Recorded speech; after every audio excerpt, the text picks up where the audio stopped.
හොඳ ළමයා. සඳුන් කියන්නේ හරිම හොඳ ළමයෙක්. එයා හැමදාම උදේම නැගිටිනවා. එයා අම්මට ගෙදර වැඩවලට උදව් කරන්න හරිම ආසයි. දවසක් සඳුන් ගෙදර වතේ සෙල්ලම් කරමින් හිටියා. එකපාරට මෙයා දැක්කා පොඩි කුරුළු පැටියෙක් ගහක් යට වැටිලා ඉන්නවා. ඒ පැටියට පියාඹන්න බෑ. සඳුන්ට ඒ කුරුළු පැටියා ගැන දුක හිතුණා. එයා හරිම පරිස්සමෙන් පැටියා වතට ගත්තා. බය වෙන්න එපා පැටියෝ, මම ඔයාව පලා ගන්න, සඳුන් කිව්වා. සඳුන් පොඩි පෙට්ටියකට පුළුන් දාලා කුරුළු පැටියට ලස්සන ඇඳක් හැදුවා.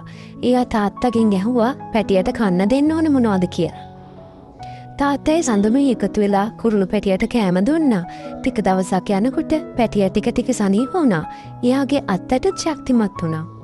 අන්තිමේදී කුරුළු පැටියට පියාඹන්න පුළුවන් දවස ආවා. සඳුන් එයාව වත්තට අරන් ගියා. කුරුළු පැටියා ඉඟිනිලා ගිහින් එයාගේ අම්මයි තාත්තයි එක්ක එකතු වුණා. ඒක දැකලා සඳුන්ට ලොකු සතුටක් හිතුණා.